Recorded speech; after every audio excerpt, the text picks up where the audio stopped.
You're listening to Into the Valley, a Phoenix Suns podcast, a part of the Bright Side Podcast Network. Welcome, everybody, into the Valley. I am Ethan Shutt, joined, as always, by Philip Russell, and we do have a special guest joining us later. But we are here to talk all things Phoenix Suns, and we know what you're thinking. Let's go ahead and talk about the good stuff. We will. Let's talk about that win over the Pistons a couple nights ago, Philip. I assume that's why we're having this random evening podcast, correct? I'm down to talk about it, but the problem is I actually just told my wife, she was like, what are you guys going to talk about? I was like, well, we kind of have to talk about the trades because everybody who played really well the last couple games, they don't play for the Suns anymore. So we could talk about the games, but I think that's going to make us get in our feelings a little bit. You're absolutely right. Did you, when talking to your wife about what happened, where is she at in terms of general basketball team construction knowledge, how trades work, how free agents work? Because I had a fun situation of my own. So my better half knows enough about the NBA to know the star players, because when we hang out, we talk about the Suns enough. She knows the Suns players. She knows Mikhail. She knows Cam. She knows DA. She knows CP, Booker, of course. And then she knows Kevin Durant pretty well because we watched a lot of Warriors basketball when we were engaged, a little bit when we were dating, but when we were engaged and then when we got married, we watched a lot. Actually, our wedding night, we wound up watching one of the 2016 NBA Finals games. I don't know which one it was. I think it was one of them that the Warriors lost, I think. So it was June 10th, 2016. Fans, you can Google that, but we watched the game that night. You said June 10th. 2016, whatever game it was. And again, I think the Cavs won. I think that was part of the comeback. June 20th, 2016. No, June 10th. Oh, June 10th. 20th, I was like, that, for sure it was over by then. I have my own funny memory of that game because I wasn't at your wedding. I was on a cruise. I was on a cruise and said, very sorry. June 10th, 2016, Warriors win game 4 to go up 3-1. There you go. What I remember is I watched The Block with a bunch of strangers on a boat, and the place lost their collective mind. And I would say it was 90% Warriors fans, 10% Cavs fans, and I was there cheering for LeBron, who I guess we also should mention as we continue to move towards the trade discussions here. What was your emotional reaction to the LeBron situation, watching him break the record? Suns fans, I'm going to give a B+ to general reaction. I thought Suns fans as a whole on Twitter appreciated it, enjoyed it, took in the moment. And then those who I would give a D- to were those complaining about the stoppage in the third quarter game that they were only watching because the event took place that the game stopped for. So I'm born and raised a Bulls fan, which has caused some consternation on this very podcast network in the past. So a lot of people, like even at work, will come up to me because I wear Bulls stuff to work. They'll come up to me and they'll ask about the Jordan LeBron debate. And here's where I've come down, and this gets back to LeBron breaking the record. I think LeBron James is the best player to have ever picked up a basketball. Here's what I mean by that, and here's why I'm using the word best. Scoring, passing, defending, an evolution of his career, consistency throughout his career. I don't think anybody has done it better than him. Statistically speaking, he is unquestionably going to have the best NBA career whenever he retires. It will be unimpeachable. That, however, doesn't necessarily mean that he's the greatest. Like when I think of greatest, I'm thinking of it factor, those intangible stuff that's not going to show up on a stat sheet necessarily. And when it comes to greatest, LeBron has done stuff that I don't think anybody has ever done on the basketball court. I think his performance in 2016, which we were just talking about, is one of the most impressive things anybody has ever done, along with I can't remember that other guy's name who played for the Cavs then too. But Bill Russell, and then especially Michael Jordan, since it's more recently, like they were great in terms of winning, in terms of the aura that surrounded them and that still surrounds them. So I think that's just like an interesting way to kind of make the distinction in my mind between who's the best player to have ever done it, but that doesn't necessarily mean they're great. I think a good example of this is actually Kobe Bryant. I think Kobe is greater than he is better at basketball. I think he had a greatness factor to him, but he's not top 5 in terms of best players to have ever picked up a basketball, but he's one of the greatest to have ever done it when it comes to that it factor. So all that to say, what an absolute joy to see LeBron James' incredible career, not even culminate, but seemingly culminate in becoming the all-time leading scorer. It was really cool. And it was cool to see the pictures of Bronny and Bryce at different games as they were little kids, they were elementary kids, as they are young men right now. Really great moment. I like LeBron, and I have thoroughly enjoyed watching his career all the way back in, I guess, 2003 and maybe before 2003, watching his high school games on ESPN, reading the Chosen One article from Sports Illustrated, and then everything that has unfolded since then. So as the kids say, he deserved all the flowers that he got that night. And as our guy Kevin O'Connor says, don't take it for granted. Like, it has been a delight, and maybe the delight of our sports lives, to have witnessed LeBron James. Yeah. I was trying to think of other athletes in other sports where I will get to tell my kids, grandkids, whatever, like, I watched them play their entire career. Mm-hmm. Tom Brady popped in my head. I was a little too young to be a part of the beginning of that story. LeBron, on the other hand, I remember the magazine cover. That's one where I remember watching from his rookie year all the way to this. Not end yet. There's something more to come, I think. Suns fans already making connections that are going to somehow get him to Phoenix.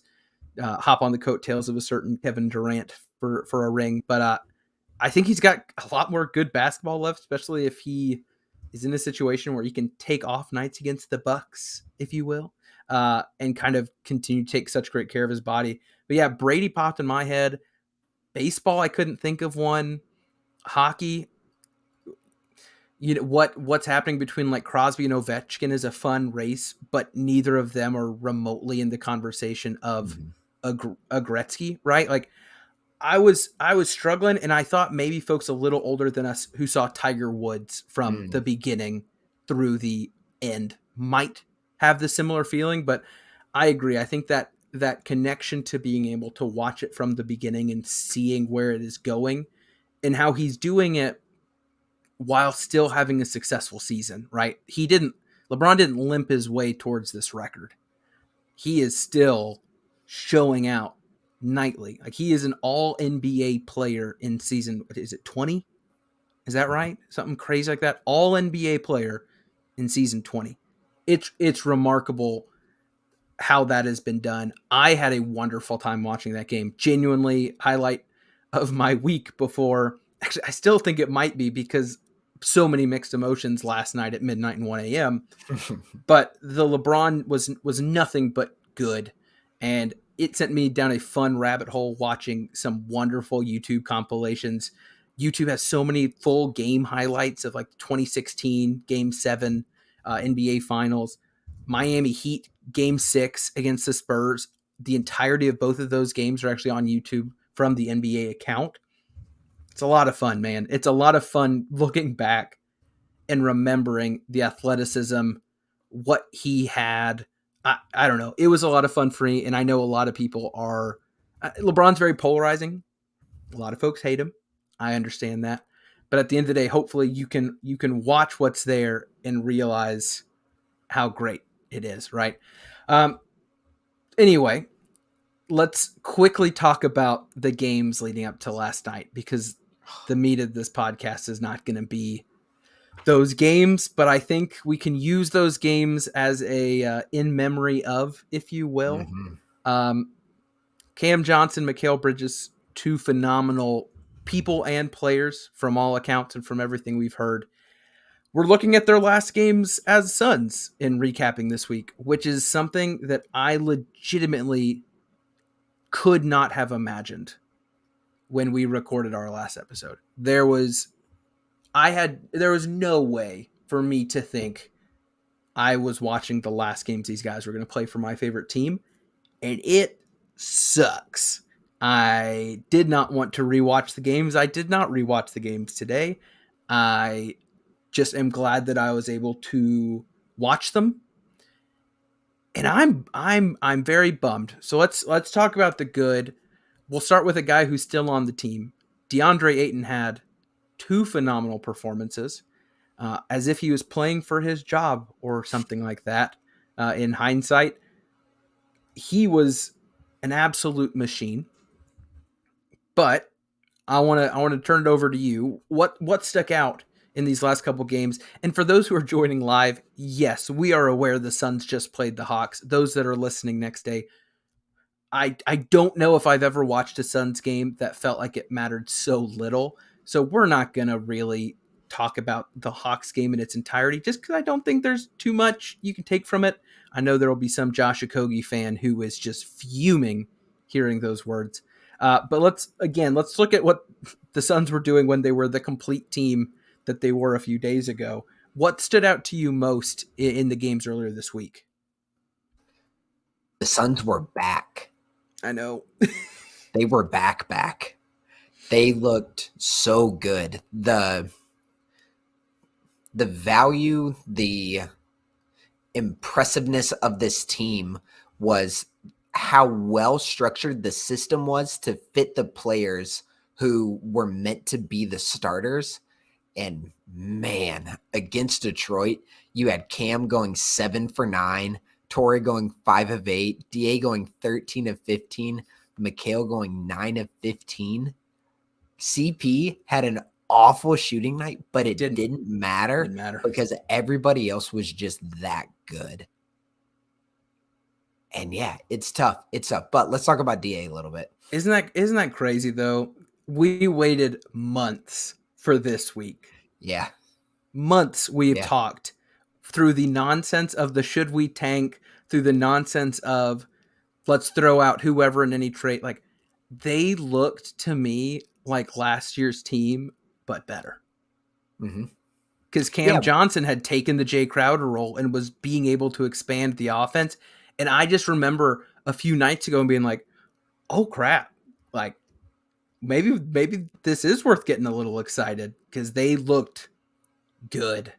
But yeah, go ahead and talk DA for me. Yeah, it was back to 2021. It was back to the finals run where everything just seemed like it was clicking and everything seemed like it was right when Cam and Mikal and DA were clicking like that. And CP was still doing a great job facilitating the offense. DA's activity was just better against Detroit and against Brooklyn. There was an energy about him on both ends of the court that I think he lacks at times, and that's part of the reason why so many fans get frustrated with him.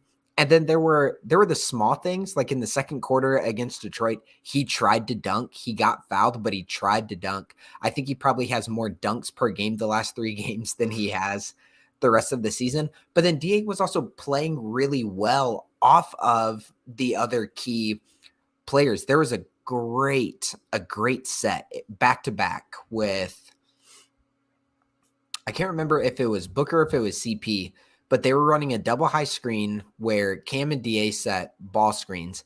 The first set, DA got an alley-oop because they went with Cam for the 3-pointer. And then the second set, DA drew a lot of attention, kick out to Cam. They scrambled.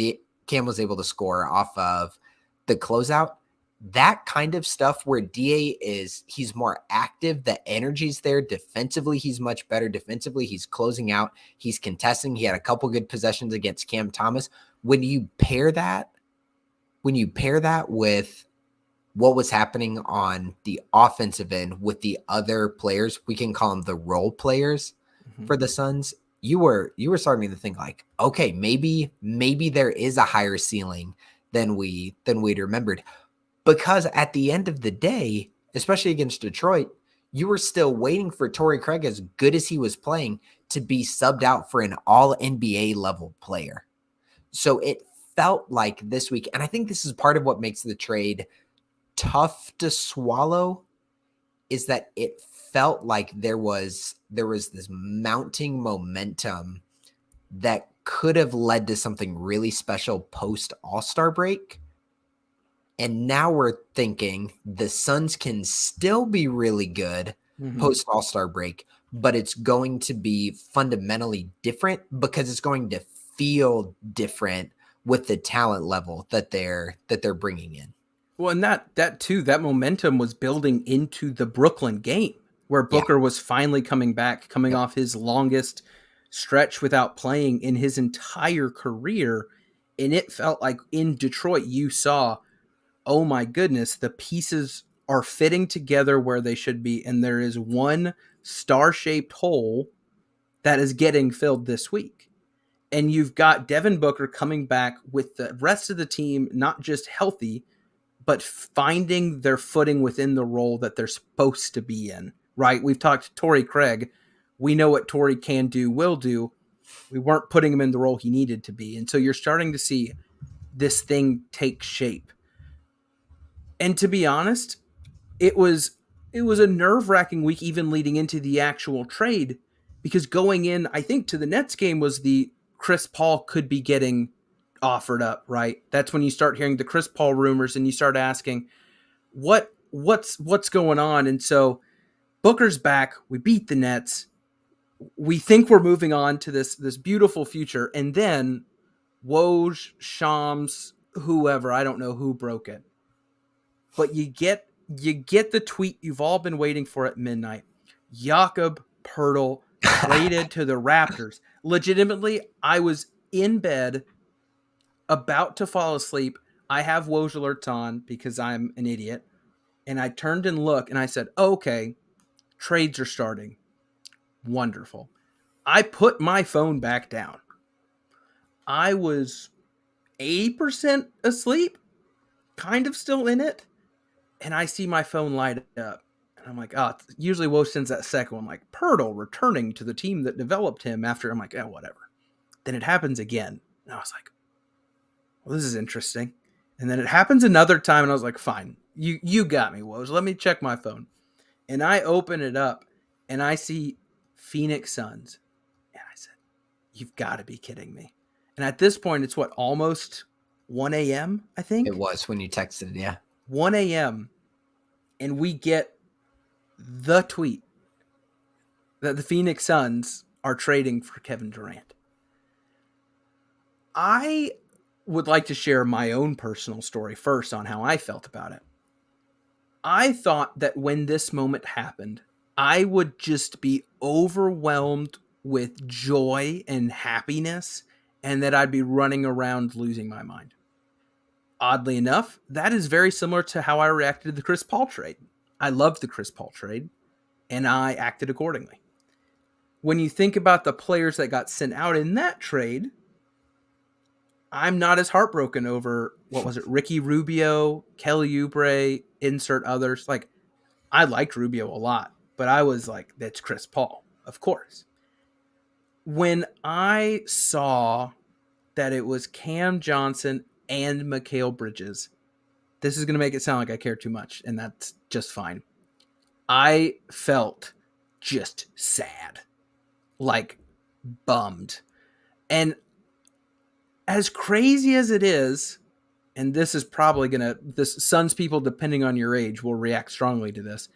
It gave me some very strong vibes of Steve Nash leaving.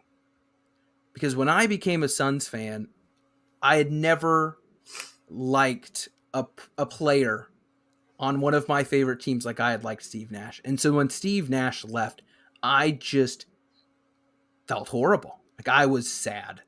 because this thing that I enjoyed so much was leaving. And in that situation, there wasn't a return, right? There wasn't some like, well, here's your silver lining. And I think it goes back to something I said earlier. Mentally, I had not prepared for Cam Johnson and Mikal Bridges to leave. I know we talked in depth last week on trade deadlines, talking through all these pretend trades and this, that, and the other. And I feel like every one of those, the two of us both were like, yeah, I don't want to put Cam Johnson in there. Like, even if it is Mikal going, like, you don't want to take them both. How were you feeling when you woke up this morning to a barrage of texts from me? Sorry about it. And you saw the news, because I want to get your take as what I would call a newer generation Suns fan. Yeah. Not one of those people who are like, I would cut off my leg for a ring because I've sacrificed my life to this thing. You're someone who I would absolutely say a real Suns fan, knows the game, knows the player, knows the team, but doesn't have all this baggage. How was it for you when you saw the news? I was bummed. I really like watching Mikal Bridges and Cam Johnson play basketball. So my first reaction was, I'm bummed. I love those guys. I think they are a great duo. Vibes is the wrong word for this, and I know vibes gets kind of thrown around. What they brought was a real sense of community to the team, and I think they brought a sense of community to the Valley as well, which we're not. We're literally across the country from that. But from everything we could tell, we could tell from here in Kentucky that there was a special connection there. Yeah, so I think that's tough when there's a team you care about that loses that. But then my mind went to the Nets are really smart in getting those two guys. They, back in the late 2010s, they had the team that went to the playoffs with Kenny Atkinson at the helm, and there was no real superstar. They were just good. They were a good group of players, had a good team, bought into a system, and they overachieved. What two guys would you handpick to come in and create that kind of community in your team over Mikal and Cam?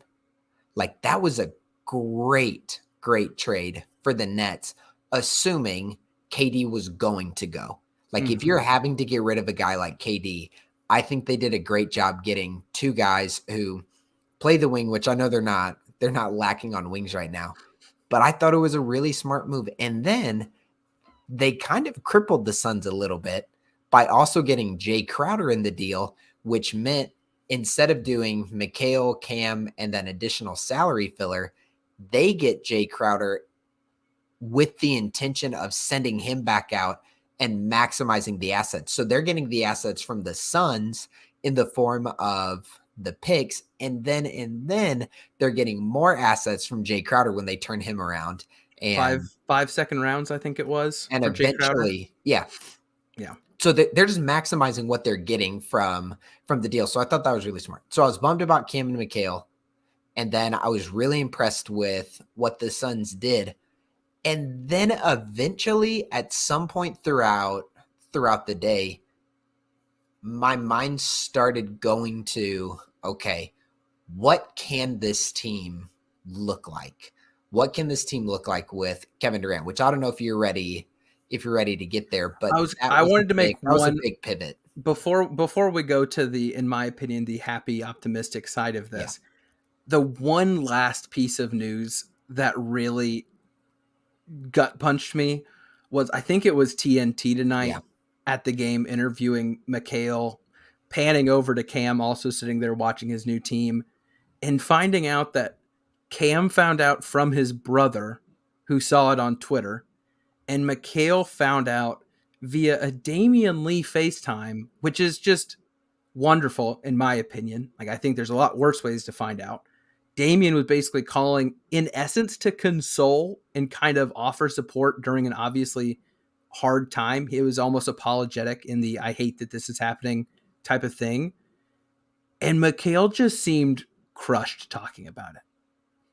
And that is a big smiley man who just looked bummed. And this goes back to just being a Suns fan. I went a long time with teams full of players who actively did not want to be a part of the Suns and what was happening. And the fact that they've got this group, this young group they've drafted and developed who very much would not want to leave, that's tough. I'm glad that they're at least together. That was my first bit of just like, well, at least they get to stick together if they're not getting separated. And I would have hated if Mikal got sent to the Grizzlies or some nonsense like that. I would have lost my mind. So at least they're together with the Nets. They're staying with the Nets. But man, that's just tough. And I think it just exemplifies how good Mikal and Cam are, not just on the basketball court, but also for the organization as a whole. And I'm hopeful that they can take that with them to Brooklyn. Dwayne Rankin just tweeted out about a minute ago. He's interviewing DA post-game, and DA said, "I did a lot of crying already. Once I know my guys, the Twins, are good, I'll be back to business." Oh. So these are that's and this is where I think a lot of Suns fans probably are sitting right now. Everyone knows how good Kevin Durant is. Mikal Bridges and Cam Johnson understand that Kevin Durant is better at basketball than both of them. And there is nobody, there are only a few people on the planet who should be insulted if you say Kevin Durant is better than you at basketball. So one part of their brain, one part of Suns fans' brains is going, yes, I fully understand that Kevin Durant is that guy. He's as soon as he puts on a Phoenix Suns jersey, he is best player without question, the best player on the team. No doubt. I think he's the best Suns player in history. Legitimate. Yeah, I mean, yeah. No shade at Barkley or Nash, but that is legitimately, this dude is walking in who is unanimously voted, in my opinion, better than the MVPs that your organization has had. So that's happening in one part of your brain. But at the same time, you're recognizing that the Suns did also unquestionably just lose something really special in Mikal and Cam. And that's something that as a newer Suns fan, and as someone who's been following the team really closely for now 2.5, 3 seasons, there are very few teams, and maybe no other teams in the league, who have someone like Mikal. And then I don't think there's any team who have someone like Mikal, and then add on top of that someone who fits so well with him like a Cam Johnson. So I think it's okay to be bummed. And there is, Kellen Olson just did a great job with the article that he wrote. He said that the Suns, in a sense, lost their heart and soul, and he's not sure that void is going to be filled, because who can fill the Mikal Bridges role on a team? No. What you're looking for instead of having this community, this great sense of camaraderie amongst the team, now you're looking at being the villains, and now you're looking at just stomping some people with the sheer amount of talent that you have on the roster. The way that I was explaining it to someone earlier, it was like, obviously talent different here.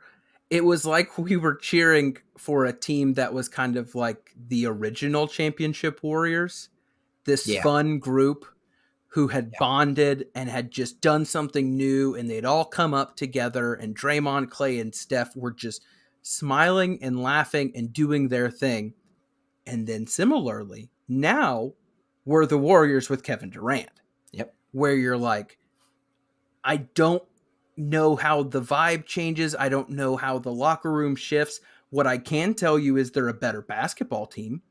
What I can tell you is that the talent increase is substantial, but I don't quite know how that's going to feel. And I've talked to Warriors fans who equally felt weird about the Kevin Durant years. because they even said it was a different vibe watching that team progress through the playoffs, get to the finals, and do what they did. It felt different. It didn't feel like it was their thing anymore. It was some new big power. I don't know. It was just different. And so we're at the 30-minute mark. If you guys are listening, either watching live, we appreciate you, or listening on audio. If you came here expecting they're going to just scream and clap and cry because Kevin Durant's here and we're all happy, I'm sorry we have let you down. I get it, and I know there are podcasts that have done that, and they're wonderful, and I've listened to those because it was good to be happy. That said, we have always covered every single aspect of the Phoenix Suns, and an aspect of this trade is what is leaving and walking out the door, and I think it would be a disservice to just skip past that and move on. So with that said, we love Mikal Bridges and Cam Johnson. I think all of us will continue to cheer for them wherever they go. In parentheses, unless they weirdly become villains on like the Grizzlies or Pelicans or something. But I'll still love them at my heart. I just don't know if I can cheer for them. I also learned on Twitter that apparently I thought everyone would be sad about Cam and Mikal at more similar levels, because I think that's how I feel as someone who loves Cam Johnson a whole lot. Definitely skewed more Mikal, which surprised me a little bit, but I think it makes sense, big picture. And then Jay Crowder. 2 seconds of silence for Jay Crowder. Moving on. All right. Jay Crowder's gone. That part we can be excited about. Let's talk Kevin Durant. And we've got someone who's going to be joining us in just about 2 minutes to talk a little bit more about their opinion on the Kevin Durant Suns. But Philip, you've watched Kevin Durant, I know, more than I have. You followed the Warriors teams at a level that I did not, mainly because I was typically cheering against them. I hate watch them when I wanted to watch good hoops, but you've been watching a whole lot of KD over the last few years.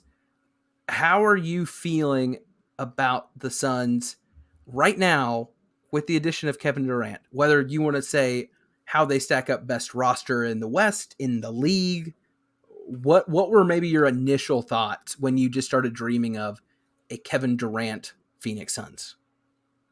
I thought the Nets were still contenders after the Kyrie deal. I did too. That's how highly I think of Kevin Durant.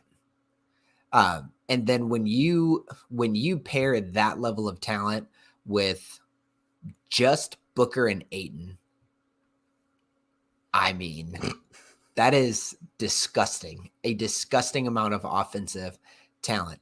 When you pair that then with Chris Paul, who could then initiate in a pick and roll, cause a mismatch, and then get teams thinking, am I going to help off of Kevin Durant or Devin Booker?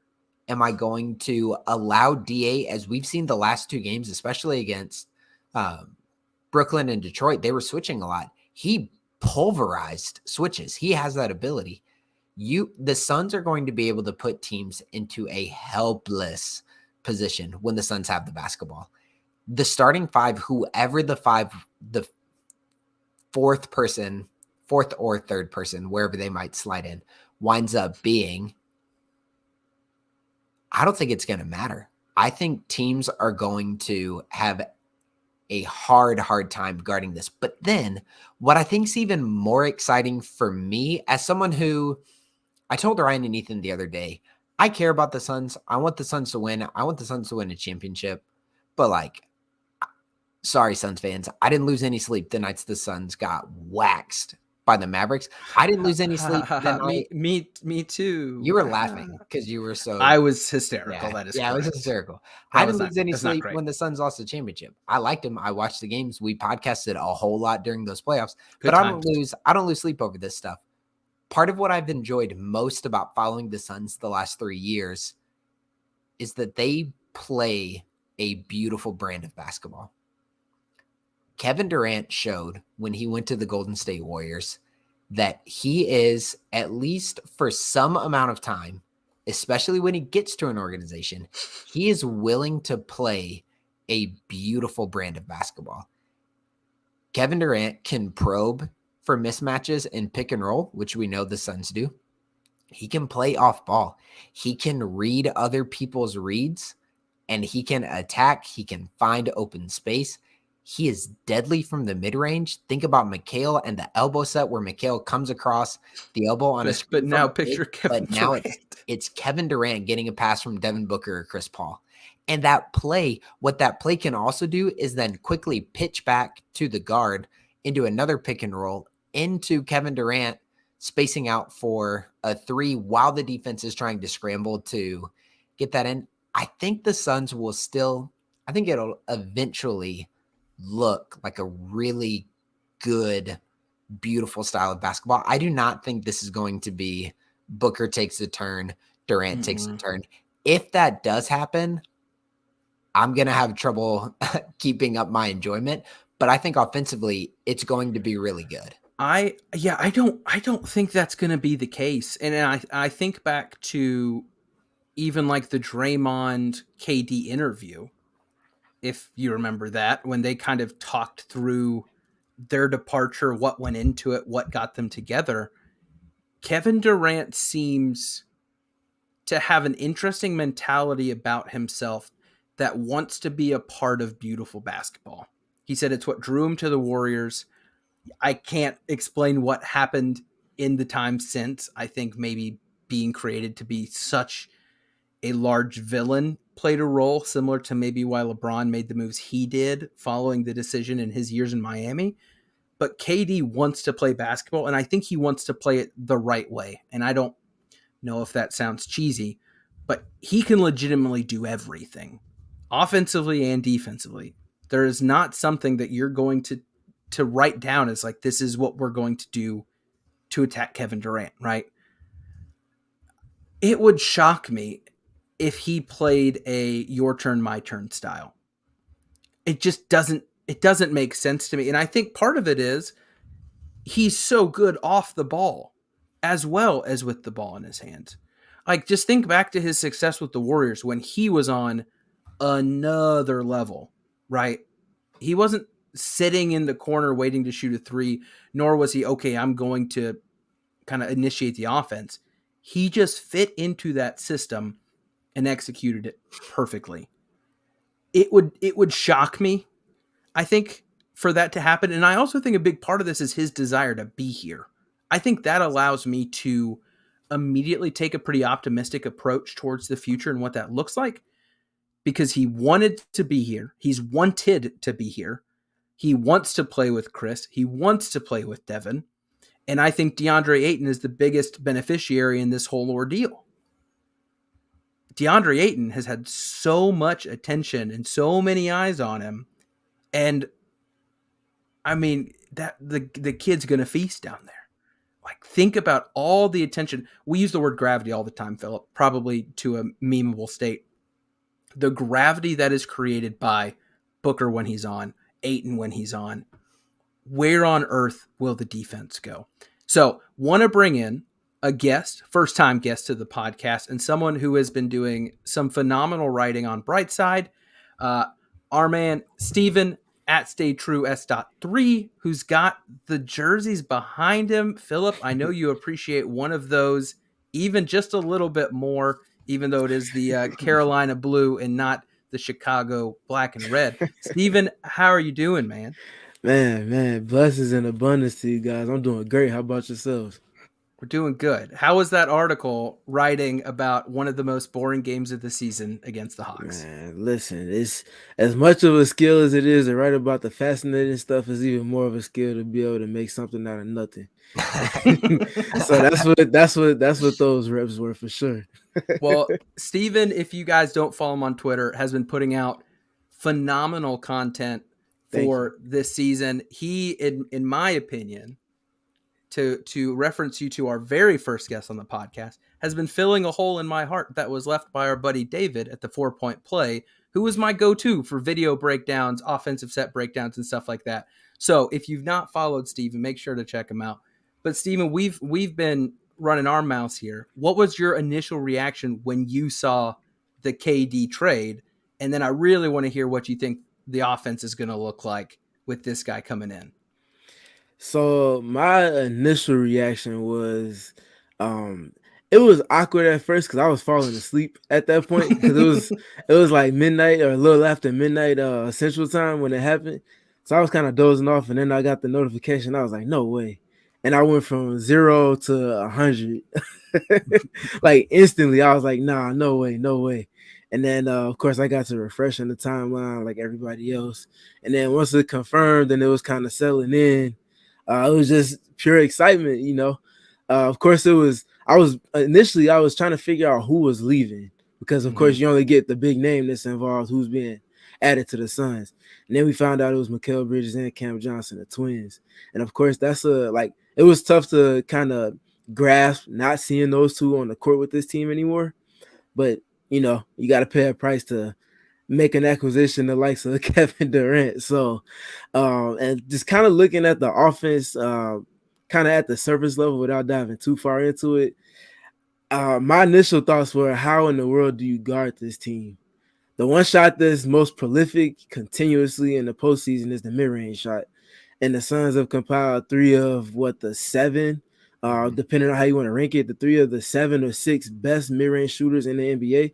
So that makes them almost scheme-proof in terms of taking advantage of the things that are conceded, looking at what defense is doing in half court on the playoff stage. So that's where my mind went automatically when thinking about KD getting added to the team and what the offense would look like, just at the surface level. So I already threw out, I think the person that will benefit the most, my gut initially was Booker, because for the first time, he's not going to probably have the best defender on him. He's not going to be able to get doubled like many teams have. But I just keep thinking that DeAndre Ayton is going to benefit so much, not just because of what's going on the court, but I also think the mental side of it. The attention that the Suns world has put on Ayton and the pressure, I mean, it's like, the only other player I could say is like if like LeBron showed up, you immediately are like one of LeBron's teammates, right? And DeAndre Ayton is now, go out there. You've got your role. You have the best passers to get you the ball. Because that's the other thing. Kevin Durant, hard to find a fault.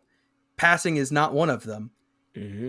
DeAndre Ayton should have it easy. Philip, do you think this makes DeAndre's outlook easier? Do you think Booker's life's easier? Do you think Chris now can go 0 for 7 and people won't even blink? Like, what is this going to look like? Because it just shifts so much. Offensively, it should be easier. I think the challenge is going to be with DA's mindset, because you would imagine with a guy like Kevin Durant coming in, his touches will probably go down. Because as good as DA has been the last couple games, he's going to be at best the third best option for the Suns when, again, whoever their starting five is, whenever they're out on the court, it's going to be Kevin Durant, Devin Booker, and then DeAndre Ayton, which is a big shift from where the team has been the majority of this year. DA seems to be a guy who could be okay with that. I hope that he shows that he can have the energy and he can have the motor to keep setting the screens, getting back to setting good screens, to creating the gravity that we just talked about with his rim runs. And then when KD and Booker are fully healthy, I still want them to get DA the ball in the mid-range so that he can keep opposing bigs honest with his 15 to 18 foot jump shot. Because if he's hitting that shot consistently, that means that the lane is going to be that much more open for Booker and KD getting downhill. And when you talk about an unstoppable offense, when a defense is worried about your center knocking down a mid-range jumper, so then they can't commit as much attention to a Kevin Durant going downhill, it's nasty. I saw, funny enough, that popped out to me during my LeBron rewatches this week, watching the Heat Spurs. Chris Bosh was constantly flashing up to that free throw line, and all it did was create all the space in the world that you would ever need, either for little back end cuts or little screen downs and pin. Like, everything underneath was just empty because Chris Bosh had that gravity. Tim Duncan destroyed on the boards that series, by the way, because that one little piece wasn't there. But offensively, Chris Bosh could facilitate, could initiate. and LeBron feasted because poor 22-year-old Kawhi Leonard, right? Not built for that. And so I think you're right. I think the system has to stay the same because you now just have pieces that can do it even better. Like I think Monty's got to be, obviously, of any coach, he's got to have such a good connection with those two that are leaving. Yeah. But my goodness, that guy's got to be pretty excited to see what his offense looks like now that it has a whole new ceiling. And I think even this week, the last 3 games, we saw the Suns running a high-low. It was especially with the 2 bigs against Brooklyn. It was like classic kind of like high school stuff where one of the bigs would get the ball at the elbow or maybe a little bit further out from the basket, while the other big, a lot of times it was DA and Jock or Dario and Jock, the other big was sealing on the opposite block. Man, when you change that to Kevin Durant has the ball there at the elbow and then DA's the one who's sealing off a smaller defender down at the opposite block, that is, again, an unstoppable play because the defense has to make a decision. And that's one of the good parts about a guy like Kevin Durant coming in. I don't think the system will change because Kevin Durant's the kind of player who you should change your system for to get him the kind of looks he's wanting. But a lot of the sets the Suns run, they're going to be able to say, here's where KD is plugging in. And as much as we love the Twins, it's just going to be an upgrade from the Twins. Or as much, we haven't even talked about Dario, as much as we love a guy like Dario, and I think Dario has been great the last week and a half, it is, I mean, compared to Dario, like it is the upgrade of upgrades over that guy. And let me hit him with the Mark Jackson, with all due respect. With all due respect to Dario. And Philip, I think you kind of nailed on a microcosm of adding Kevin Durant because he takes the system and he doesn't necessarily upend it. He just adds to it with all types of all-time abundances, whether that be the self-creation, the catch and shoot ability, the gravity he has just standing on the court, regardless of what location on the floor he's at. And just all of those little things just being added to the blend of one of the already best half-court attacks in the NBA when they're healthy. It just takes everything and it just adds like a plus 20 or plus 50 multiplier to it. Because Aiden looks a lot better than he might actually be just because Kevin Durant's there. Chris Paul is an all-time great point guard, one of the best playmakers. He's going to look even better than he typically does. Devin Booker is a top 10 player in the NBA now. He's going to look even a little bit better than he has. And then KD is going to look a little bit even better than he has because he has more just general talent around him than he has with the Nets in this season specifically. And then I think the other thing, especially when Philip was hinting at the high lows, another thing that people kind of forget with KD, just because he's such a great talent and he's like a polarizing figure, is that he's like legitimately like 7'1".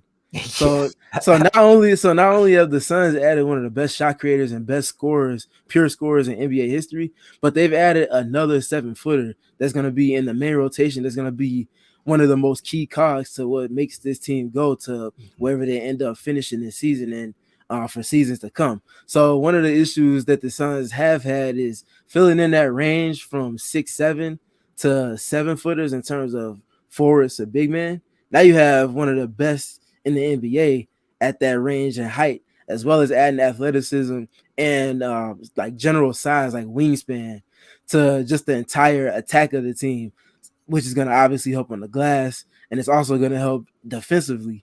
Just looking at what Kevin Durant does, which is also another very underrated dynamic of his game. Like everybody's talking about his offensive numbers because they're so polarizing, but he's also having arguably his best defensive season this year too, which is going to help a ton. Yeah, and Rob Mahoney at The Ringer has an article that covers some of what we're talking about right now, but I love the title of it and then the explanation in the article. The title is Kevin Durant blows the ceiling off the Suns system. And he goes on to say it's not that the system itself has to change, it's that the ceiling is so much higher than it has ever been. And I think defensively that might even be the case now well, because his athleticism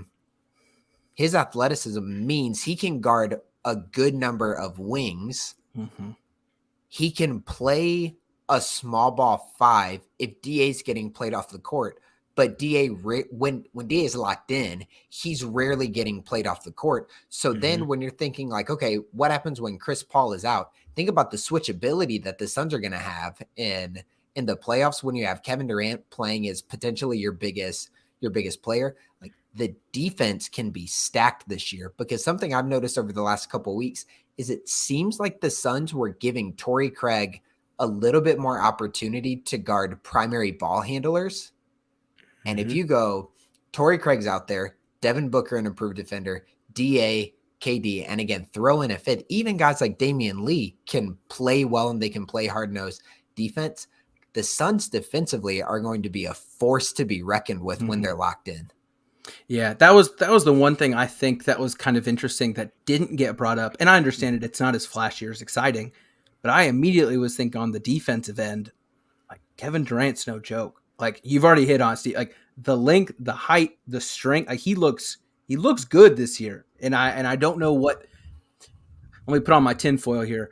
I think the injury was very convenient, if you will. I think someone does not rush back from recovery if they're not excited to go back to the home that they're living in.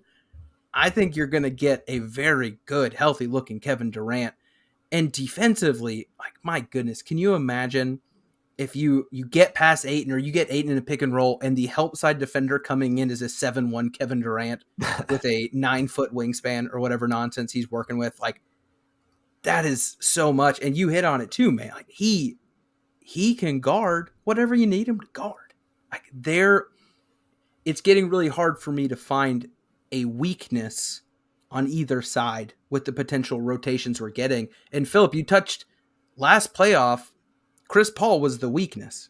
Chris Paul was getting targeted. You couldn't afford at times to take him off because of the offensive ability. You are now having Kevin Durant come into this rotation, and you say, we can take Chris Paul off the court without the offensive motor slowing down.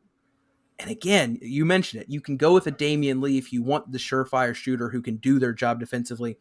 You can go with a Josh Okogie if you want to hound the crap out of somebody. Not my preferred, but in a late mid-second quarter, early third, like maybe. I don't want him closing a game. Sorry, Okogie stands out there. But still, when you have 4 dudes around him that we've literally been talking about as the entire system, while we just pretend an imaginary 5th guy is over in the corner somewhere, like that is a luxury to say our offensive ceiling is so high, we can sacrifice a little bit for that Torrey Craig, the guy we really don't want shooting the big shots, but will destroy the offensive glass, do everything you need him to, knows the system, whatever. But man, it's just, how do you guard this team, right? Like that's my question. How do you do it? Because even think, we talk so much. One of the skill sets of a Jay Crowder or a McHale was, this is the guy we can throw out there to guard for 40 plus minutes against the other team's best player. Who's got enough players to do that to the Suns right now? Genuinely. There is no answer for that. Right. Like, do you throw your big, strong, the Mikal Bridges, Jay Crowder of your team against Kevin Durant? And then who you got on book, right? And if you're taking your big, strong guy, especially come playoff time when centers get played off the court, what are you doing if DeAndre Ayton's still out there? Like it just seems that if they don't mess this thing up, they are going to have an offense that can do things at a level that we have never seen in Phoenix Suns basketball. And I think big picture wise, the Nuggets have to be sick. Oh yes. About what just happened, because that was one of the questions I had about Denver, with how good Jokic and Gordon were playing together. Like the way, so Jokic and Murray would run pick and rolls, and then Gordon either in the dunker spot or cutting off of drives. They looked like a force, and throwing up your hands going, how do you cover this team? I think the Suns have taken that, and I don't think the Suns are necessarily significantly better offensively than the Nuggets, but I think they are better now. And that was going to be what the Nuggets were hanging their hat on going into the playoffs, was at the end of the day, good luck stopping us. And what we're saying is the Suns are going to be able to say, good luck stopping us. And also, here's our defensive lineup that we can throw at you as well. And I'm rambling a little bit. The defensive lineup still is going to have Devin Booker and Kevin Durant. Exactly, and that's the caveat there. There's no offense defense substitutions needed. Mm-hmm. There's no like extra tweaks you need to make to your rotation. You're gonna have your best offensive lineup is also gonna double as your best defensive lineup, and the continuity within that, as well as the ability to execute multiple schemes depending on who the opponent is, or even change up your schemes over the course of the game. It's not gonna lose any of its leverage. Because you have these wide-ranging athletes that are going to be able to, especially on the defensive end of the floor, eat up the space on the floor that they need to in terms of blocking the passing lanes, but also be able to make the rotations if Monty Williams decides to use Aiden closer to the level of the screen. Depending on who it is that they might be going up against in the playoffs, like say Jamal Murray, since we're talking about the Nuggets. You don't want to necessarily play drop against them because that's going to concede 3-point opportunities, which obviously he's hunting out. So if you move Aiden up to the level of the screen, or at least up to touch, if not completely to the level, then you got Kevin Durant, who's a 7-footer with the wingspan as long as DeAndre Ayton's, that also specializes in playing the secondary rim protector. Yeah. That's also more than willing to not just go and contest with verticality, but he's willing to sacrifice his body and take a charge. So like he does all these little things on top of the wingspan and on top of the athleticism and the anticipatory skill that's needed as a low man to just make these rotations. And then you add Devin Booker to the mix, where if he's tagging, he's more than athletic enough to tag and recover and close out without being blown by. And they never lose their defensive shell is what I have in mind. And if you're not losing your defensive shell and you're continuously flattening out opposing offenses, and then you're coming down court and blitzing teams with all types of scoring, like what are you gonna do? And then to Ethan's point when talking about how do you guard this team, that's something else that came to mind for me, because like when you're looking at it, you can't trap Devin Booker, like you said, you can't trap Kevin Durant, you also can't trap Chris Paul. But in the event that you do feel like that's the best scheme to use against them at any given moment, guess what? DeAndre Ayton is a must-proven short roll playmaker. Guess what? If Kevin Durant's screening, Kevin Durant is as elite of a short roll playmaker as you can get that can also score from the mid-range. And also adding to that, DeAndre Ayton has a soft touch floater that he can get to just underneath the free throw line, and he hits that at a high efficiency mark as well. So it's like, what do you do with this team? You can't double, you can't play at the level that's going to concede underneath. You can't trap. Like, what are you gonna do? Just like, good luck, man. And I think it's interesting too to think about with, as you mentioned, Steven, how big Kevin Durant actually is. You wouldn't want to do something like this the entire game, but the Suns will be able to mix in gimmicky defensive sets as well, where let's say hypothetically you have Devin Booker guarding Jamal Murray and you have DA on Jokic. If they want to, they can blitz Murray, and as they blitz Murray, you need to bring a secondary defender who's going to get Jokic in the short roll, and that's going to be a dude who's 7 foot or 7'1". Now, again, you don't want Kevin Durant going up against Jokic for the entire game, but that's an opportunity to just mix up the defensive schemes against some of the league's best bigs, where you can throw KD out there, not on the block, but at the elbow, where hopefully his length will be enough to guard. And then you would of course have Booker trying to close out to the opposite wing or opposite corner. But that's the defensive versatility when you add a guy who's rangy and who has shown, especially in the playoffs, to be a very willing defender as well. Yep. Yeah. I think Kevin Durant might not be, I mean, obviously he is, but he's not appreciated in terms of his talent on both sides, because I think of the baggage that has maybe self-inflicted, but come with him, whether that was with the Warriors move, with the Nets debacle. I don't know. I think it's insane. If you look at his stats, even just this season, the insane efficiency he is shooting from everywhere imaginable. And come to find out, maybe he wasn't even that happy with the Nets to begin with.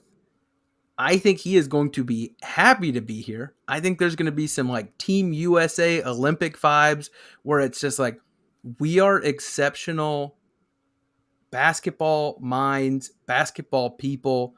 And what is it? Sicko? Is that the JJ Redick phrase? Like those are three sickos who legitimately, I assume they sleep, but probably listening to film somehow. Like, it's gonna be insane. And I don't know. It just gets me. It gets me excited. I want to watch the first game with Kevin Durant so that I can put away the little lingering, like, Mikhail, I'm going to miss you thoughts, and just say, this is the team we have. This is the future. This is what it looks like. And KD's locked up for another 3 years, which I guess I also have to caveat. What does that mean these days, right? Kevin Durant, Nets fans were probably like, we've got him locked up for 4 last year, and we see how things turn out. But, I mean, it's a pretty exciting time. Suns fans just need to remember that when Kevin Durant went to the Warriors, they got mollywopped in their first game by the Spurs. So one game's not going to make a difference. So hold off on your I wish we had Mikhail instead until the playoffs. Our fans were asking to tank about 3 weeks ago. So yeah, let's not have too high of expectations here. Yeah.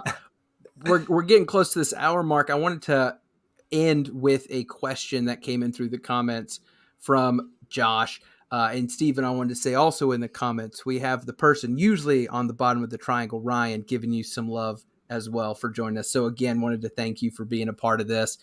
We've got Josh's question that I think is a phenomenal one. Does this move make the Suns a finals or bust situation this year? And I think you can kind of say moving forward as well, right? These teams that make decisions to say this, if the outcome is not holding the trophy, the mission is not accomplished. Now, Steven, I'll let you take it first. Is it finals or bust for the Suns given the moves they've made?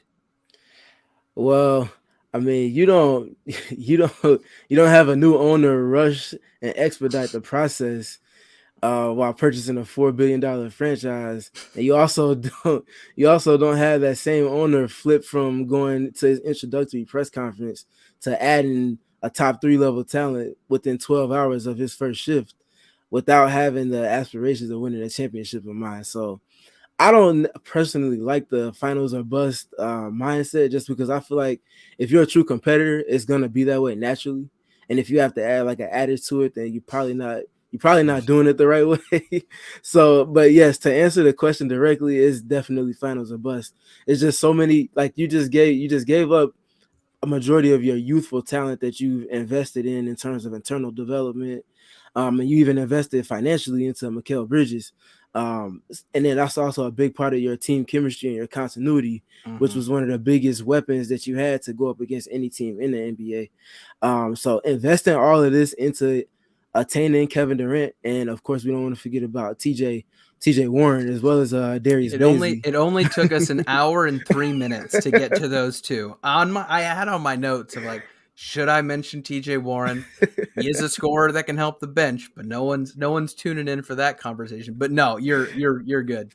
For sure. Yeah, you don't make these investments and transactions happen in the manner in which they've come about without having aspirations of winning. So yes, it's definitely a championship or bust for the Suns. Philip, what are you thinking? I'll start with this. All year long, I've said I did not believe that the Suns were actually contenders. I think they are now.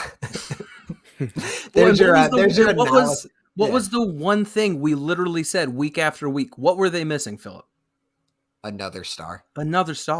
Like, we said that from, I think it was our first episode of the season when we were having to rank the players. It was top to bottom. Yes, this looks good. Yes, this looks like a team that did go to the finals. And yes, they've grown and gotten better. But the whole time it was, there is something missing. We don't quite know how to get there, but it has happened. And it's especially relevant for the playoffs. Part of the dive I did today into KD's time with the Warriors and how he fit offensively, which we talked early about if you're joining us a little late on YouTube. He mentioned, I think it was in that Draymond interview, that you can run systems But at some point in the playoffs, the opposing team is going to be too familiar with the system, and it's just going to come down to best on best, best defender, best scorer. Let's see who makes the play. And that's where Kevin Durant is almost an incalculable upgrade over guys like Mikal Bridges and Cam Johnson. Again, at the risk of sounding redundant, I love those two. Watching them play within the Sun system is a joy. The last couple games, like especially in the second half, Cam Johnson and Mikal Bridges, it felt like they had a bunch of steals. It was only 2 or 3, but it was just at timely moments. They knew exactly where to be. But then when you get to the playoffs, when you get to the conference finals, when you get to the NBA finals, you have to have stars. Jason Tatum last year, as good as he was, he got outdueled because there was a superstar on the other team in the NBA finals. Now, the Suns have unquestionably a superstar in Kevin Durant, and they have someone in Devin Booker who has the ability to play up to that level. That's about all you need to know. They've invested in 2 guys with the ability to be the best player on the court in the NBA finals. So is it fine, win the finals or bust? In a sense, yes, with the caveat that stuff happens in the NBA and these sorts of things aren't linear. Yeah, and I think that question, I think you can look at kind of the root of it being they leveraged their future in some ways. Yeah. You've traded these 2 guys who were both, I think, 26 and younger. I don't think Cam had turned 27 yet. So 26, 25 or younger, along with 4 first-round picks. Like, that is hefty. And going back to a point Philip made earlier, you gave Jay Crowder away, essentially, because the Nets immediately just grabbed him and turned it for more. So you leveraged your future in terms of tangible assets. You gave up what was a foundational piece just 2 years ago, and then you gave 4 years of first-round picks. That is, Stephen's point, a new owner walking in and saying, let me show you what I can do. And Woj's article, I thought, was phenomenal. I think he went as in-depth as he's allowed to and kind of saying Ishbia was having these conversations about trying to get something with KD, and the immediate thing that the Sun said is that Mikal Bridges doesn't need to get involved. And that was a immediate non-negotiable for the Nets. And so they went back and forth. It didn't work out. And the Suns took a step back. They said they had pivoted to a John Collins related trade. And before moving forward, again, Woj is a storyteller here. He basically said Ishbia wanted one last run at it. So he called up Brooklyn, threw out the offer, and they kind of pinged back and forth. The holdup, funny enough, was that the Nets didn't want to take Dario Saric, just kind of empty money. They wanted a Jay Crowder who they could flip for assets. And they said once they got kind of the skeleton and the bare bones of it, they're like, it was about done. Like, the owner wanted to come in and prove that the Phoenix Suns could be a team to go win a title, something they've never done. And I think he wants to be the guy that comes in and gets that, because my goodness, that man, if he does that, he is going to be loved in Phoenix for a very long time, as long as he doesn't do stupid stuff like put goats in a GM's office or be a terrible human being. And I feel confident that he can go about his life without doing either of those two things. We shall see. Guys, bringing this thing to a close, any last remarks, whether that's love for Cam and Mikal, whether that's something you're excited to see, whether that's a weird takeaway about Dario getting traded and all that good stuff. Stephen, I'll let you take this one first. What do you want to leave the folks with? Well, first, I definitely wanted to shout out the Twins, because you talk about consummate professionals and just doing the little things. Like, those two players have always suggested that they could punch out of the role that the Suns had them in to be as conducive to winning as they could be.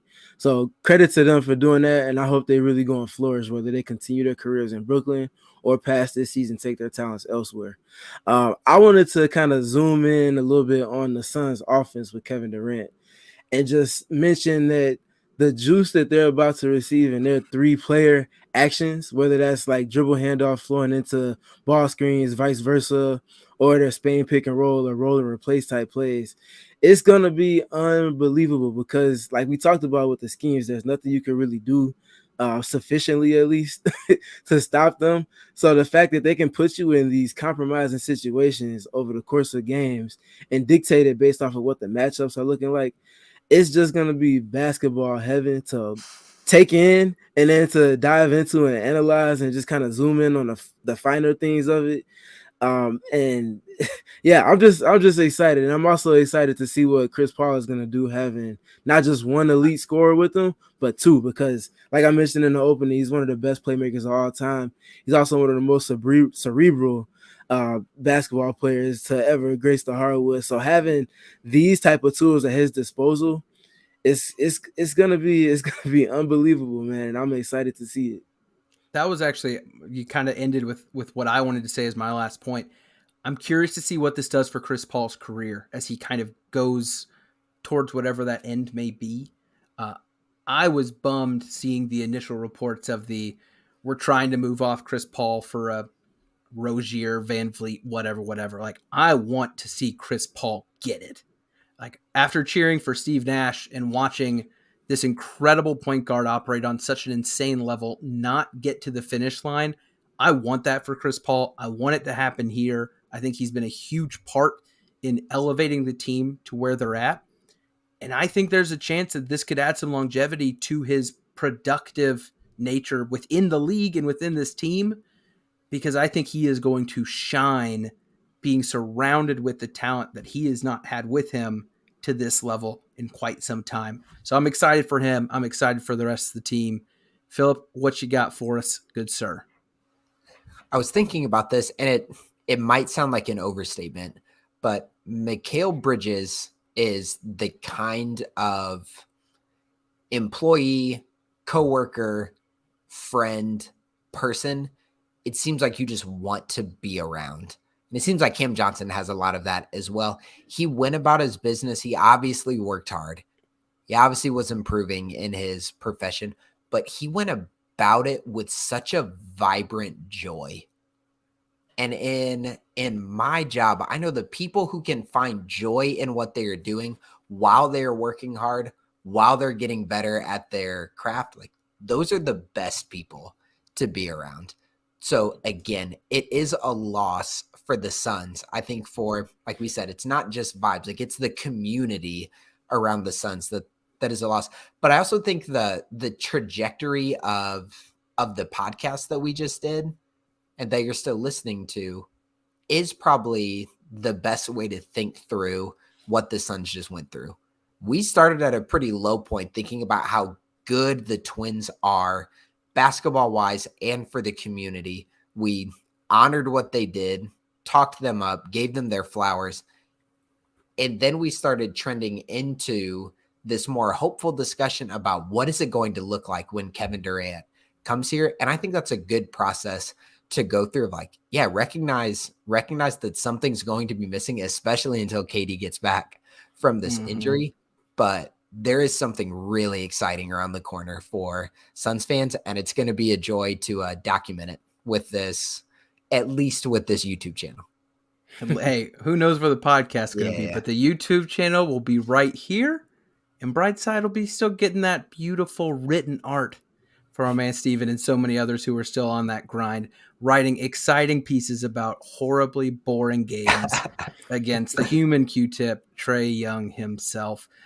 Gentlemen, this has been a lot of fun. It was a good therapy session for me. Last night, I DM'd Steven at like 1 a.m, like, all my friends are asleep. How are you doing right now? Because I had to talk to somebody.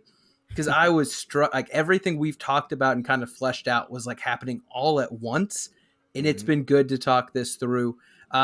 Steven, let the folks know where they can find your stuff, man. Anything else you want to plug other than that Brightside writing? I know you've got a lot of stuff outside of just Suns as well. Yeah, so I do, of course, writing about the Suns. if you just follow me on Twitter, you'll see a lot of my stuff. I'm always posting something basketball related. I do a lot of stuff with the WNBA as well, specifically with the Chicago Sky, but generally with the WNBA as well. Of course, that comes after the NBA season is done and everything. But yeah, film sessions, just kind of zooming in on little things, player characteristics, all of that fun stuff. If it's basketball, it's me.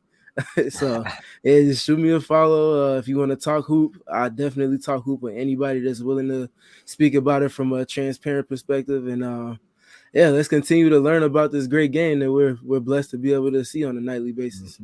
I love it. And I'll go ahead and embarrass Steven here. Well, I'd never even talked to the guy. I found his stuff. I went deep diving through all his old tweets, and this was October. And I messaged the guy saying, I just scrolled through lots of your stuff, and I love the way you talk about the game. Thank you for your hard work. He is putting in the hours, NBA, WNBA, hoops in general. Philip talks about it all the time. The more you know about the game, the more you can appreciate the game, and the more you'll come to love the game. That is what we're about here. And hopefully you all who have been listening and watching are enjoying it. So again, thank you to Steven for joining us. Philip, I know you have one more thing you need to say before I bring it to a close. Go Sun. For Steven and Philip and Ryan, who couldn't be with us, I am Ethan Shutt. This is Into the Valley Phoenix Suns podcast. We out.